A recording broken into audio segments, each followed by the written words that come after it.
सबसे पहले तो मैं हमारे शास्त्रा में वंदन करता हूँ, उसी प्रकार उनका साक्षात धम्म और संघ, इन तीनों रत्नों को वंदन करते हुए अपने उपाध्याय में वंदन करता हूँ। उसी प्रकार मेरे सभी आचार्य और कल्याण मित्रों के प्रति मंगल कामना करते हुए सभी उपासक उपासिकाओं को साधुवाद। सभी श्रद्धावान उपासक उपासिकाएं बड़े सुंदर तरीके से पुण्य अर्जन करने का प्रयास कर रहे हैं।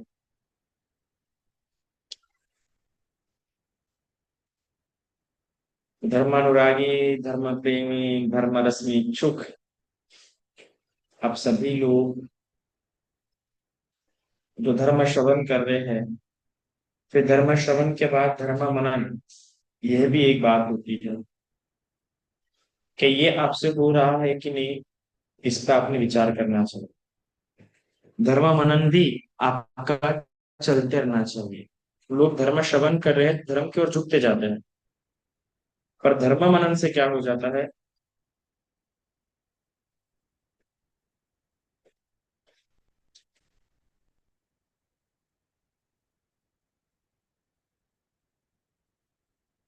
धर्म मनन से हमारी प्रज्ञा विकसित होती है, धर्म मनन से हमारी सम्यक दृष्टि विकसित होती है। सिर्फ श्रवण हो रहा है, श्रवण हो रहा है तो कैसा है कि कई सारे लोग भिन्न भिन्न तरीके से धर्म को प्रकाशित करने का प्रयास करते रहा, क्योंकि कुछ भी हो आज के इस काल में हर कोई कि हर कोई धर्म को अपने हिसाब से समझ रहा है। भगवान को, भगवान के धर्म को भगवान की भाषा में, भगवान के अर्थ में अनुव्यंजनों के साथ समझने का प्रयास नहीं करते। दो गाथा पढ़ लेंगे और दो गाथा पढ़ने के बाद अपने अनुसार उसको क्या करता है, प्रकाशित प्रयति करने का प्रयास करता है।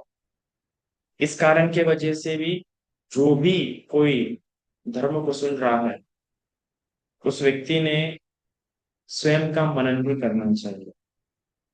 आज इंस्टा, फेसबुक या गूगल जैसी चीजें उपलब्ध हो जाने के बाद किसी को भी कुछ जानना होता है तो तुरंत वो गूगल पे सर्च कर लेता है, गूगल पे सर्च करके समझने का प्रयास करता है। पर गूगल पे भी आज कई सारे साहित्य उपलब्ध है, हम भी कभी गूगल में सर्च करते हैं और पर हमें भी कई सारी गलत बातें मिल जाती है, गलत गलत किताबें मिल जाती है, हमें लगता है कि ये तो गलत है ना? तो इसलिए एक तो सुनने की जो परिपाटी होती है, सुनने की जो प्रक्रिया होती है, वो तो सबसे पहले आपके सुनने की प्रक्रिया में भी जो आपको बता रहे हैं वो कितने ऑथेंटिक है, बताने वाले का कितना अच्छे प्रकार से अध्ययन अध्यापन है ना? बुद्धिज्म में कितना सरल बताता है वो आवश्यक नहीं है, वो कितना गंभीर बताता, कितना गहन बताता है वो आवश्यक है, क्योंकि धर्म सरल है ही नहीं। अगर ये धर्म सरल होता तो भगवान बुद्ध ने ये नहीं कह रहा था कि पच्चतन वेदी तबु धर्म की गाथा में हम रोज कहते हैं कि ये धर्म विद्वानों द्वारा जाननी होगी, विद्वानों द्वारा इसे वेदित किया जा सकता है, अनुभव किया जा सकता है। तो अगर आप इस प्रकार से बैठे होंगे कि मुझे तो सरलता से सीखना है, मुझे गंभीर जमता नहीं है, मुझे समझ नहीं आ रहा, और लंबे समय से श्रवण करते हुए आते हुए भी आपको धर्म समझ नहीं रहा है, क्योंकि गंभीरता में आपको क्या हो रही है, समस्या हो रही है, तो आपने अपने जीवन में मनन को स्थान नहीं दिया, मनसिकार को स्थान नहीं दिया। और मनसिकार में भी फिर मनसिकार जब जीवन में स्थान लेता है आपके जीवन में, तो उसके बाद होता है योनिसु मनसिकार स्थान होता है। मनसिकार सभी में होता है, पर सती संप्रजन्य और समाधि का ठीक प्रकार से अभ्यास न होने के कारण मनसिकार एक दिशा में लंबे समय तक हम कर नहीं पाते। तो व्यक्ति सती और समाधि के अभ्यास से, चित्त की एकाग्रता से उसका मनसिकार पुष्ट होना शुरू हो जाता है।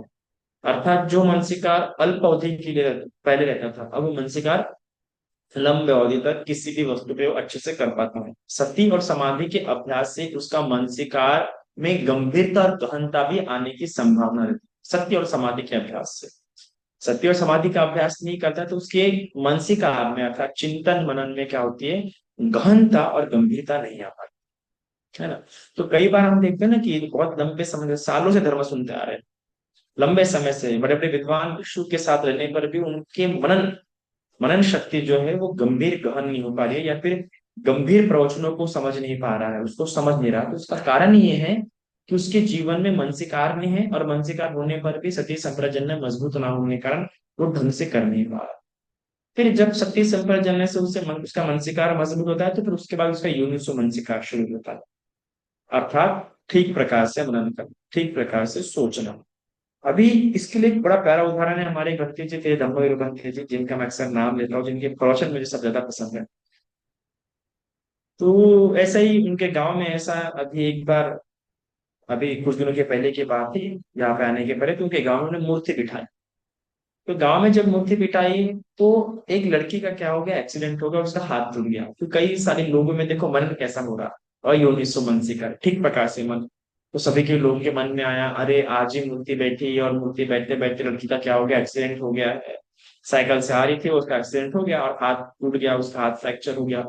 सभी के मन में इस प्रकार से भय उत्पन्न हो गया, शंका उत्पन्न हो गई, कुछ शंका उत्पन्न हो गई कि बुद्ध की मूर्ति बैठ रही है और ये सब हो रहा है, तो ये अशुभ घटना तो नहीं हो रही है बुद्ध की मूर्ति के बैठने से, या बुद्ध की मूर्ति तो।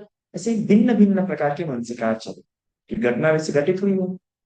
पर इससे ये साबित हो रहा है कि उनकी जो श्रद्धा है ठीक प्रकार से नहीं बैठी है, और श्रद्धा बैठी भी होगी तो प्रज्ञा इतनी विकसित नहीं हो पाई है उस श्रद्धा के आधार पर, कि जिससे उनका मनन ठीक प्रकार से हो और वो इस बुद्ध शासन में प्रयास कर सके या फिर उन्नति कर सके, उसकी ओर चल सके, दूर संकल्प रखे। तो हमारे भंते जी बड़ा प्यारा कहते हैं, अरे मूर्खो, ये तो मूर्ति बैठ रही है, इतना शुभ कर्म हो रहा है, इतना पुण्य कर्म हो रहा है, इसीलिए उसका सिर्फ हाथ टूटा है, जान नहीं गई। मनसिकार का देखो तो, मतलब देखने का दृष्टिकोण देखो, कितना प्यारा समझा दे कि आप बोल रहे हैं कि अरे हाथ टूटा, अरे उसकी जान जा सकती थी, पर इस पुण्य कर्म करने से उसका हाथ टूटा है, क्योंकि कर्म विपाक तो होना ही था, कर्म तो विपाक को आने ही थे।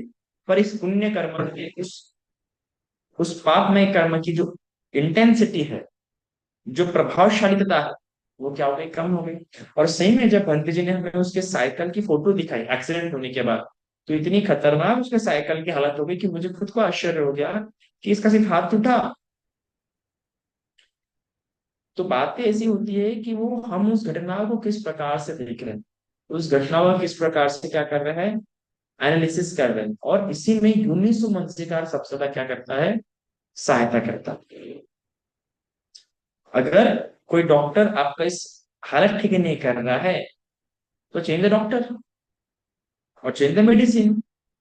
पर आप ऐसा तो नहीं कि खुद को लेकर निराशा नहीं हो जानी चाहिए, घटनाओं को लेकर निराशा नहीं होनी चाहिए, क्योंकि आशा और निराशा, ये जो बातें हैं, ये आपके देखने के दृष्टिकोण पे ही निश्चित होते हैं कि आप उसे किस किस तरीके से, किस दृष्टिकोण से देख रहे हैं। उसी प्रकार जीवन में एक धर्मवान व्यक्ति के साथ भी बुरी घटना घटती है, पर ये उसका मनन होता है, ये उसका चिंतन होता है, जो इतनी बुरी घटनाएं घटित होने पर भी उसकी श्रद्धा की हानि नहीं हो पाती है। तो श्रद्धा को इस प्रकार से विकसित करो कि आपका जो मनन शक्ति है, जो योनिसो मनसिकार है, वो सुंदर तरीके से क्या हो, आपको किसी बुरी घटना में भी आशा प्रदान करे। क्योंकि धर्म का काम ही है ना आपके जीवन में आशा प्रदान करना।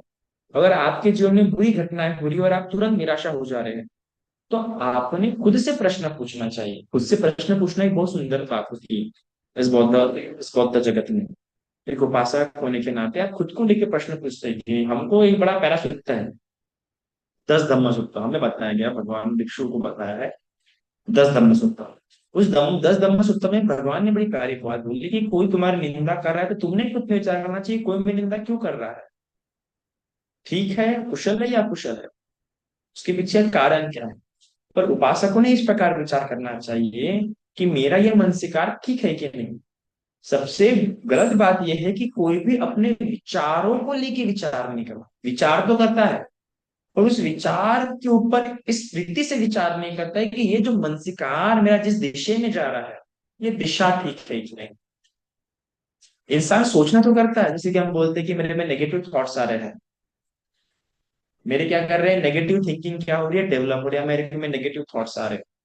हम ये सोच रहे हैं कि नेगेटिव थॉट्स आ रहे हैं, इतना अलर्ट है कि ये नेगेटिव थॉट्स है, और इसलिए अलर्ट है क्योंकि हमको पता है कि हमें सफरिंग क्रिएट कर रहे हैं, हमें व्याकुल कर रहे हैं। इसके आधार पर हम उसे क्या बोल देते हैं, नेगेटिव थॉट्स बोल देते हैं। मोस्ट ऑफ लोग नेगेटिव थॉट इसलिए बोलते हैं कि वो व्याकुल हो रहे हैं, वो परेशान हो रहे हैं, वो उसे बर्दाश्त नहीं कर रहे हैं, इस आधार पर इस हल्के से नेगेटिव थॉट्स बोल देते हैं। पर क्या कहीं, क्या सही में कभी कोई उन नेगेटिव थॉट को फिर से क्वेश्चन करता है क्या, फिर से क्वेश्चनिंग करता है कि रियली ये नेगेटिव थॉट्स है क्या? क्योंकि हम देखते हैं कि निर्वेद समान एक संकल्पना है भगवान की शिक्षाओं में कि निर्वेद प्राप्त होना चाहिए, उदासीनता प्राप्त होनी चाहिए, चीजों से वस्तुओं से मन उठना चाहिए, उन चीजों में उन वस्तुओं में मन नहीं लगना चाहिए, मन नहीं जाना चाहिए। तो डिप्रेशन वाले व्यक्ति को और निर्वेद वाले व्यक्ति में बहुत थोड़ी बहुत समानता दिखती है हमें, है ना? तो कभी कभार धर्म को भी हम इसी तरीके से धारण ऐसे धारण कर लेते हैं कि संसार को लेकर नेगेटिव थॉट्स आते हैं। तो नेगेटिव थॉट्स पर ऐसा प्रश्न पूछना चाहिए कि रियली नेगेटिव थॉट्स है, रियली ये थॉट्स मुझे उतने व्याकुल, इन थॉट्स से मैं उतना व्याकुल होना चाहिए क्या? थॉट्स को नहीं क्वेश्चनिंग नहीं होती। और इससे जो मनसिकार है उसको अपने मनसिकार को योनिसो मनसिकार की ओर डाइवर्ट नहीं कर पाता है, उस मनसिकार को योनिसो मनसिकार नहीं बना पाता है। इसलिए कई बार लोगों का मनसिकार से अयोनिसो मनसिकार की अपने आप प्रोसेस होती है, कई लोग की अपने आप प्रोसेस जानते हुए प्रोसेस नहीं होती है, जानते हुए मनसिकार से यूनिसो मनसिकार की ओर नहीं जानता जाता है। और ये कब होता है, जानते हुए यूनिसो मनसिकार की ओर कब जाएगा वो, जब थॉट्स को लेकर क्वेश्चन नहीं करेगा। तो कुछ क्वेश्चंस है जो हर थॉट को लेकर इंसान ने क्वेश्चन करने चाहिए। सबसे पहले अगर उसे नेगेटिव फीलिंग आ रही है तो पूछना चाहिए कि नेगेटिव फीलिंग सही में वैलिड है या नहीं, ऑथेंटिक है या नहीं। अरे उस नेगेटिव फीलिंग में क्वेश्चन नहीं करो, ये वर्दी है कि नहीं, ये मुझे व्याकुल करने लायक लायक है या नहीं है। दूसरा क्वेश्चन इस प्रकार से करना चाहिए जो नेगेटिव थॉट्स आ रहे हैं, है ना? तो अब मैं जिस तरीके से सोच रहा हूँ वो दिशा, डायरेक्शन भी सोचो कि डायरेक्शन ठीक है कि नहीं, या फिर मैं इसकी डायरेक्शन कैसे चेंज कर सकता हूँ, है इस प्रकार से। मैंने अभी लड़की का उदाहरण दिया कि उसका हाथ टूट गया, तो डायरेक्शन ठीक थी कि नहीं ठीक, इसी प्रकार सोचना ठीक था कि नहीं ठीक था।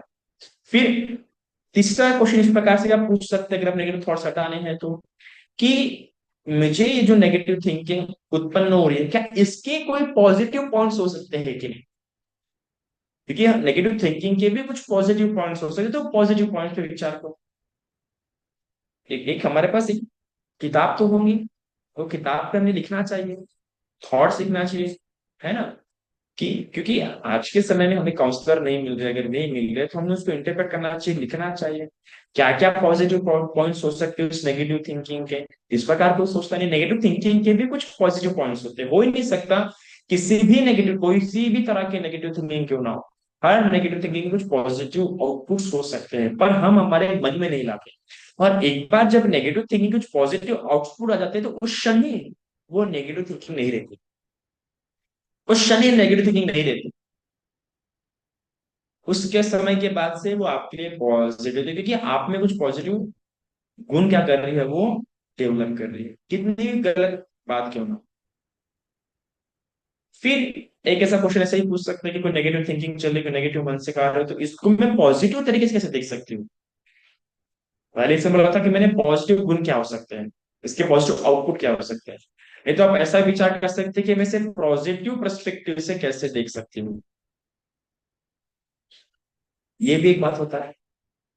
फिर इस विचार करना चाहिए, एक धार्मिक व्यक्ति के लिए अगर धार्मिक पथ पे चलते हुए अगर कुछ बुरे हादसे हो रहे हैं तो हमें इतना तो ज्ञान होना चाहिए कि भगवान के समय में जो पुण्यशाली लोग रहे हैं, जिन्होंने लंबे लंबे समय तक पारमिता पूरे किए, एक एक लाख कल्प से जिन्होंने पारमिता पूरे किए, जिन्होंने महान महान दान किए, महान महान पुण्य किए, उनके जीवन के दुख को स्मरण करना चाहिए कि उनके जीवन में देखो किस प्रकार के दुख आए हैं, जबकि उन्होंने पारमिताओं को पूरा किया है, भगवान के प्रति अपार श्रद्धा रखते हैं। तो उनके जीवन के दुखों की सूची आपके पास होनी चाहिए। इसलिए मैंने अग्रज श्रावकों की श्रृंखला शुरू किया था, कि ऐसा नहीं कि सिर्फ आपको नॉलेज मिले कि अग्रज श्रावक है, कि अग्रज श्रावक का जीवन जीने पर भी उन्हें किस किस प्रकार के दुख देखे हैं। क्या किसी को याद है, जब आप दुख में उत्पन्न, जब आप दुखी होंगे तो क्या आपने ऐसी स्थिति या धर्म को इस प्रकार स्मरण रखा है क्या, कि उस समय में आप किसी अग्रज श्रावक को याद कर सके, अरे उस अग्रज श्रावक के जीवन में तो इस प्रकार का भी दुख था, ऐसा कोई स्मरण कर सकता है क्या? धर्म सिर्फ श्रवण तक ही नहीं है, धर्म मनन तक भी होना चाहिए आपका, और धर्म स्मरण तक भी होना चाहिए। आप कहोगे मैं भूली होली अभी का स्मरण रहेगा तो कोई अर्थ ही नहीं है फिर धर्म श्रवण का। धर्म श्रवण से धर्म स्मरण भी होना चाहिए। जब आप कोई धर्म को सुन रहे हो तो कोई अच्छी बात अपने पास लिख के रखिए, तो ये भावना कैसे करेंगे? चलिए, शील समाधि प्रज्ञा ये जो कंसेप्ट है, ये त्रिविध शिक्षा, ये मोस्टली विष्णु के लिए है। और उस व्यक्ति के लिए जो इसी जन्म में क्या चाहता है? निर्वाण को चाहता है। पर साधारण उपासक के लिए, जो उतना समय नहीं दे पा रहा, जो उतना लगन से अभ्यास नहीं कर पा रहा, जो व्यस्त है अपने काम काज में, अपने बिजनेस लाइफ में, अपनी जॉब लाइफ में, जो व्यक्ति बिजी है, उस व्यक्ति के लिए शील समाधि प्रज्ञा ही है। उस व्यक्ति के लिए दानशील भावना। तो जो भावना है, भावना कैसे करेगा वो? भावना मतलब आंखें बंद करना नहीं होता है। भावना मतलब योनि सो मनसिकारी उसकी भावना है।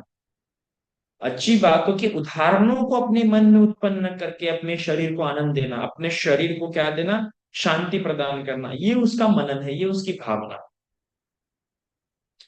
क्या आपको लगता है कि भगवान के समय में लोगों को, हर उपासक को विपश्यना करने का समय होता होगा? ध्यान पे बैठने का समय होता होगा?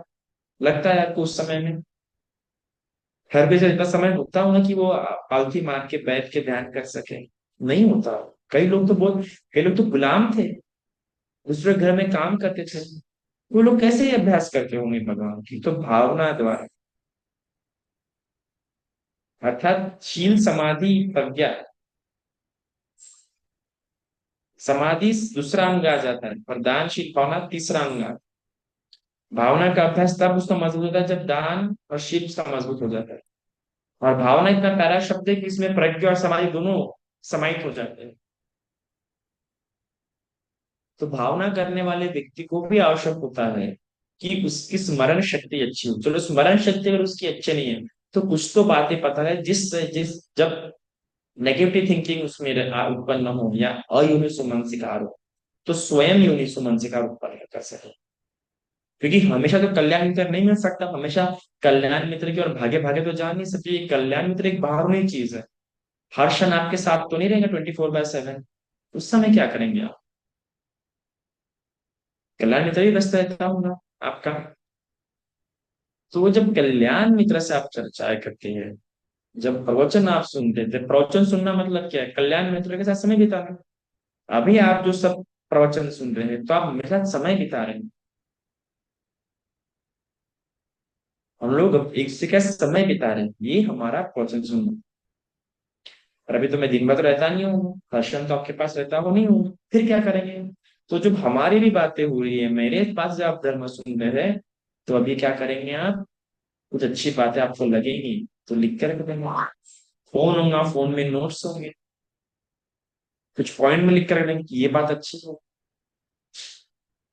फिर कभी दुख आएगा तो उन्हीं को स्मरण करें। से पुण्य में डारी, एक बहुत प्यारी संकल्पना है किसकी? श्रीलंका की। उसी प्रकार स्मरण में डायरी भी रखो, धर्म में डायरी भी एक लिख के रखो कि ये पॉइंट बहुत अच्छा लगा बंद जी ने, लिख के रखो। फिर कभी कभार उसे ही पढ़ा करो। क्योंकि आज का जो सिस्टम है, आज का जो सोशल मीडिया ने जो मेमोरी का जो स्पैन है, वो बहुत कम कर दिया है। मेमोरी का स्पैन कम हो जाने से क्या हो रहा है कि स्मरण नहीं रहता। और स्मरण अगर नहीं रहता है तो धर्म आपके लिए क्षणिक हो जाएंगे। स्मरण शक्ति का और धर्म का पालन में बहुत घनिष्ठ संबंध है। जिस व्यक्ति को सुनी हुई बातें स्मरण में रहती है, वही व्यक्ति धर्म का अच्छे से पालन कर सकता है। क्योंकि समय समय पे उसको धर्म प्रेरणा अपने आप उत्पन्न होगी, उसे बाहर में किसी व्यक्ति की आवश्यकता नहीं पड़ेगी। आप लोग का कि स्मरण तो भाई ऐसा उतना कुछ काम का नहीं है, पर स्मरण शक्ति बड़ी महत्वपूर्ण है धर्म पालन के लिए। क्योंकि विद्वानों का एक लक्षण ये भी होता है कि उसमें स्मरण शक्ति अच्छी होती है, विशेष रूप से चलो किसी और को बताने के लिए ना हो, और स्वयं को धारण करने के लिए, स्वयं को दुखों से निकालने के लिए, स्वयं को गलत मार्ग से दूर रखने के लिए उसकी स्मरण शक्ति बड़ी अच्छी होती है। क्योंकि संप्रजन्य बड़ा महत्वपूर्ण भूमिका निभाती है उसकी। संप्रजन्य और स्मरण शक्ति जब उसकी मिल जाती है ना, तो उसका खुद ब खुद पथ, जो मार्ग है, वो खुलते जाता है। और जो प्रेम में गिरा होता है, जो दोस्ती में गिरा होता है ना, जो हंसी मजाक में गिरा होता है, संप्रजन्य उसका मजबूत हो ही नहीं सकता। क्योंकि उसकी जो स्मृति है, उसके प्रेम में, उसकी मित्रता में इन्वॉल्व होती है। तो संप्रजन्य में उसकी स्मृति काम नहीं आ पाती। इसलिए भी हम देखते हैं कई सारे भगवान के समय में जो श्रावक जो धर्म पालन करते हुए हम दिख रहे हैं कि धर्म पालन करते हुए वो कई जगहों पे अपनी प्रिय करों के साथ ही बड़े कठोर हो जाते थे। जैसे कि बनते काश्यप, कितना कठोर स्वभाव लगता है देखो पत्नियों के लिए इनका। तो क्यों? क्योंकि उनकी खुद की पूर्वाश्रम की पत्नी भी हुई थी। इस कारण की वजह से आसक्ति जहां पर निर्माण हुई वहां पे आपकी स्मरण शक्ति, संप्रजन्य और मेमोरी कमजोर हो गई धर्म को लेके। मनन वहां पे कमजोर हो गया धर्म को लेके। अब देखिए वहां बायस, वहां बायस आ जाएगा, रैशनल बिहेवियर नहीं रहेगा। और इसलिए फिर वहां पे आपको विनय युक्त देखना पड़ेगा कि विनय क्या सिखाते हैं, भगवान की शिक्षा मुझे क्या सिखाती है। तो मनन तभी मजबूत रहेगा आपका जब स्मरण मजबूत रहे, और स्मरण तभी मजबूत होता रहेगा जब आप में निरस्ता उत्पन्न होती रहे बाकी चीजों से, बाकी रिश्तों से। तब इस प्रकार से धर्म धारण धर्म पालन आपके लिए क्या होता है, आसान होता है। तो इस प्रकार से धर्म को समझिए। इतना आज के लिए काफी है। साधु।